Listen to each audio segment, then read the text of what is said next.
Hello there, Star Wars fans. One of my favorite Star Wars characters of all time is Ahsoka Tano. If you've followed the channel for any length of time, you'd know that because I'm pretty sure I create more Ahsoka Tano content than any other channel on YouTube.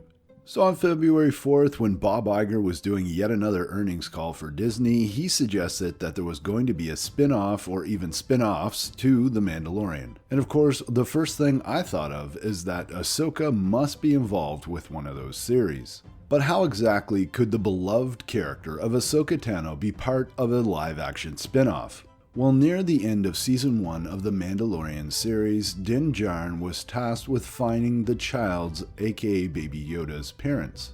But as determined as the Mandalorian is, I don't think he's going to find this rare species. That is, not unless Ahsoka Tano is involved. Now in Star Wars Rebels, Ahsoka Tano fades in and out of the story, and I believe that she could have a similar role here in The Mandalorian, which is rumored, by the way, to have up to 5 seasons planned out. I, however, don't think that the child is going to be featured in all 5 seasons. I know that's crazy to think of, but please let me explain. So Din Djarin's destiny was set up pretty clearly at the very end of Season 1 of The Mandalorian. At some point, Din Djarin is going to seek out and take the Darksaber from Moff Gideon, and in doing so, help unite what is left of the Mandalorian people. What remains to be seen is if Din Djarin is going to be the new leader of the Mandalorian people, or if he will pass that Darksaber off onto anyone else, maybe Sabine Wren for example. That said, let me get back to Baby Yoda and of course Ahsoka Tano. I believe at some point Din Djarin is going to need to find a trusted caretaker for the child, if he is actually going to be able to take down Moff Gideon. As was proven in the first season of The Mandalorian, he doesn't know the first thing about parenting. So this is where we could see Ahsoka Tano enter the series.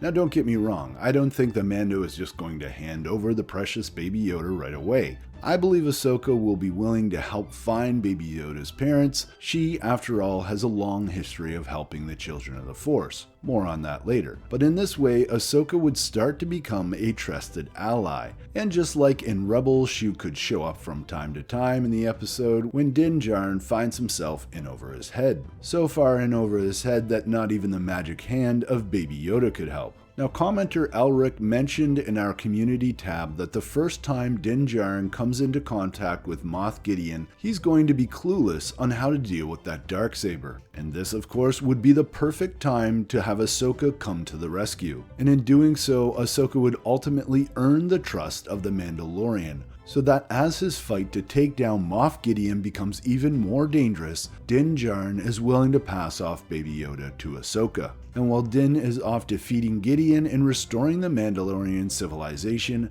Ahsoka sets off on a quest to find Baby Yoda's parents, and there you have it. We have an Ahsoka live-action series, headed of course by none other than Dave Filoni. Because I believe Filoni has been dropping some big hints that a live-action Ahsoka Tano series is coming. What is Dave Filoni's next project after The Mandalorian? Well, Filoni has been hinting that his career is building towards something, and personally, I think I know what that something is. On the November 20th Star Wars show, they revealed clips of interviews taken at the Mandalorian fan event. One of those interviews was of course with Dave Filoni, in which he stated, "If the reception is as good as it seems it is, then I hope we get to do a lot of things. I hope it expands our storytelling. This show proves that there are many shows we can do, many avenues if you have good creatives behind it and a good story planned out. Then you can do anything. I think there are lots of characters knocking on the door that want to get back on screen, so we will see which ones make it." End quote. And truly, after the announcement of the Disney Plus streaming service, live-action shows have been speculated about endlessly. But if there is one character I believe Dave Filoni would want to bring back, it's Ahsoka Tano. I mean, Disney is producing a series of shows for the Cassian Andor character, who I feel is much less popular than Ahsoka Tano, and they are taking a chance on a brand new character in the Mandalorian series. So it really doesn't seem like that much of a stretch for an Ahsoka series, especially one led by Dave Filoni. But maybe even more convincing was the comments made by Filoni in an interview with EW's Ash Crossan. He stated, "I think people liked the first episode, and I've learned a lot lot since I did that one. I've got another episode I directed later this season, and it's all building to something for me, which I feel good about. I just want to be able to tell stories, and if I feel that some stories fit as live action, then I just want to be able to do it." End quote. Now, without a doubt, this is the largest of hints Filoni has dropped to date. In particular, the line, "It's all building to something for me," is very revealing. I believe there are two possible next projects for Dave Filoni. The first, of course, which would be a series about Ahsoka Tano herself. This could be a series that follows Ahsoka during the Galactic Civil War, and even a crossover with the Cassian Andor series. I think that would be very exciting. But I also really would like to see a series about Ahsoka and Sabine's search for Ezra. I think that series would likely work well as a streaming show because it wouldn't need a massive budget to include space battles, but would be more like The Mandalorian, a smaller scale yet more intimate story about Ahsoka and Sabine's adventures while searching for their friend.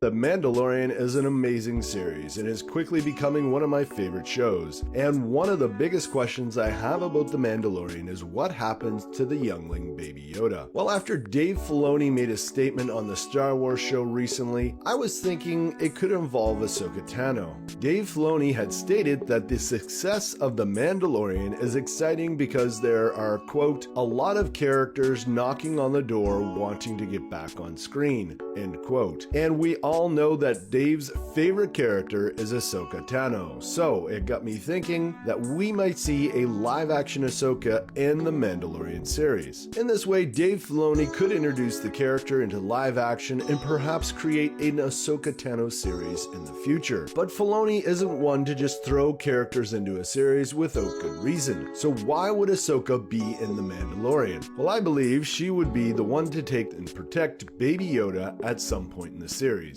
But why exactly would Ahsoka be the one to take the little green kid? Well, Ahsoka's story has certainly been connected to the Children of the Force in the past. The first example of which is the Children of the Force episode in the second season of Star Wars: The Clone Wars. In this episode, Ahsoka and Anakin Skywalker uncover a plot to experiment on young Force-sensitive children. But that's not all. During the Ahsoka novel, we find out what happened to Ahsoka after the Clone Wars ended and how she became the rebel informant Forklum. Once again, Ahsoka has a role in protecting a young Force-sensitive girl that is being hunted by Inquisitors. It's already convincing that Ahsoka's character is tied to the Children of the Force, but add to this all the 10th episode of Star Wars Rebels Season 2, The Future of the Force, in which Ahsoka and the Ghost Crew discover the Empire's Inquisitors are targeting select Force-sensitive babies for abduction. So over 3 different stories, we see Ahsoka is connected to these younglings. So it would just make sense that she could be the one to take the youngling Baby Yoda. But what about Ahsoka's search for Ezra Bridger with Sabine Wren? It is true that Ahsoka could be off searching for Ezra, but The Mandalorian takes place 5 years after Return of the Jedi. Surely a powerful Jedi such as Ahsoka and a resourceful Mandalorian such as Sabine Wren could track down Ezra in 2 or 3 years, which means Ahsoka Tano could be back in the known galaxy at this point in the timeline. But I'm not really sure how these predictions will go, as always, and what Dave Filoni is going to do, but speculating is always fun if you don't take it too seriously, so let me know in the comments below what you think. Thanks for watching, and may the Force be with you.